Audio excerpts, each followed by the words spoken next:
One के मार्ग में कविता का भावार्थ। पुरते निकसी रघुबीर बधू, धर धीर दये मग में ढक दोय। यह कविता उस समय की है जब भगवान राम अपनी पत्नी सीता और भाई लक्ष्मण के साथ वन के मार्ग में जा रहे हैं। उसी समय के दृश्य का कवि ने इस कविता में वर्णन किया है। पुरते निकसी रघुवीर बधू, पुर माने नगर, निकसी माने निकलना, रघुवीर बधू रघुवीर की पत्नी। रघुवीर की पत्नी अपने नगर से बाहर निकली हुई हैं। धर धीर दये मग में डग दोय, और धीरज रख करके, धैर्य धारण करके, मग माने रास्ता, मग में डग माने कदम, कदम अपने रास्ते में अपने कदम धीरे धीरे आगे बढ़ा रही हैं। झलकी भरी भाल कनी जल की, पुट सूख गए मधुरा धरोए। झलकी माने झलकना, भरी माने भर गई, भाल माने मस्तक, कनी माने कण। जल यहाँ पसीने के लिए है।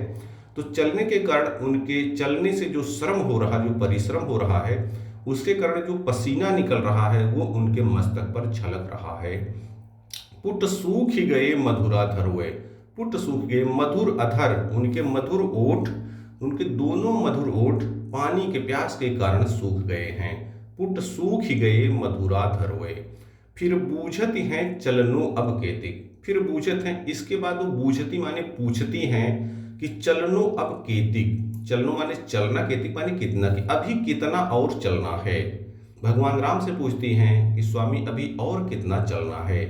पर्ण कुटी करीहों कित होए, पर्ण कुटी, पर्ण माने पत्तों, कुटी माने कुटिया, पत्तों से आप अपनी कुटिया कहाँ पर बनाएंगी, यह आप हमें बताइए। ये वो भगवान राम से पूछती हैं।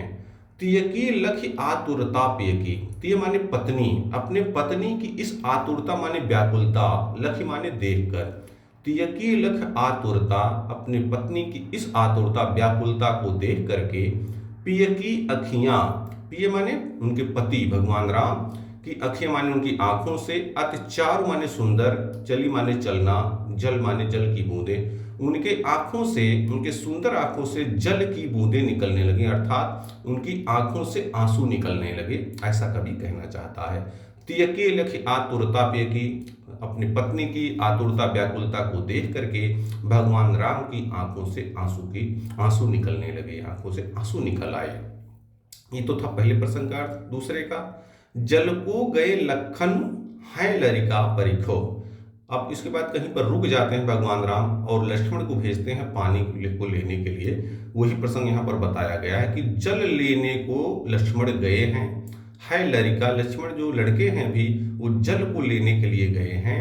परिखो माने प्रतीक्षा करो, थोड़ी देर उनकी प्रतीक्षा करिए।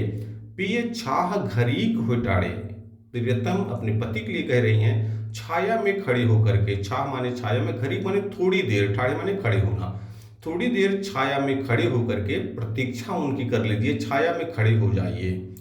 तो भगवान राम छाया में खड़े हो जाते हैं और पोछ पसेऊ बयारी करो, और अपने पसीने को पोछ लीजिए, बयार कर लीजिए, और उपाय फखारियो भूभुर ढाड़े। तो इसमें क्या होता है कि भगवान राम छाया में खड़े हो जाते हैं, पसीने को अपने पोछते हैं, और सीता अपनी पत्नी के पसीने को भी साफ करते हैं, और उपाय फखारियो भूभुर ढाड़े, और उनके पैरों में, भूभुर माने गर्म रेत, फखारियो माने साफ करना, पाय माने पैर, और उनके पैरों में जो गर्म रेत के कारण, क्योंकि वो सब धूप में भी चल रहे थे, जो उनके पैरों में गर्म रेत के कारण जल गए थे, उसको वो साफ करते हैं, गर्म हो गए थे उसको साफ करते हैं, पोंछते हैं, पखारियों साफ करते हैं।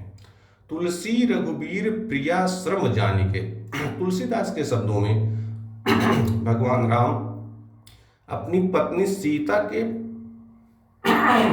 श्रम को जान करके, तुलसी रघुबीर प्रिया श्रम, अपनी पत्नी के श्रम को जान करके, बैठ बिलम लो कंठ काढ़े, बहुत देर तक बैठ करके, बैठ बिलम माने देर तक, कंटक माने कांटे, काढ़े माने निकालना, उनके पैरों में जो कांटे लगे हुए थे, जो कंकड़ से लगे हुए थे, उनको निकालने लगे। क्योंकि ये सब राजकुल के थे, तो इनकी ये सब जब जंगल में जा रहे थे, रास्ता तो बहुत पथरीला था, कंकड़ थे, कांटे थे उस पर, लेकिन वो चलते जा रहे थे, तो जो पैरों में कांटे चुभे थे उनको भगवान राम ने उनकी अपनी पत्नी सीता के चरणों से निकाल दिए, पैरों से बाहर निकाल दिए।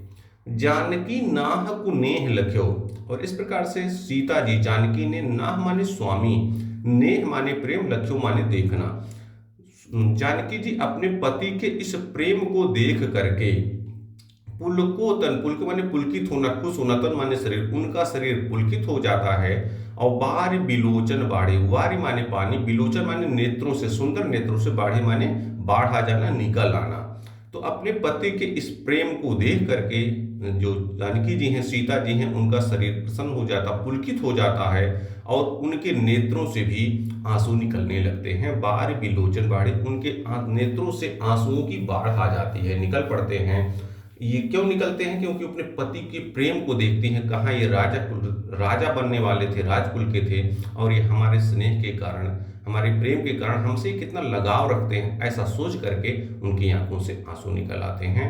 तो ये इस कविता का भावार्थ था। अगर और कोई भी आपको इसमें समस्या आ रही है, किसी शब्द का अर्थ नहीं पता चल रहा है, कुछ भी ऐसी समस्या, आप कमेंट करिए, उसका दोबारा हम अर्थ बता देंगे। बहुत बहुत धन्यवाद।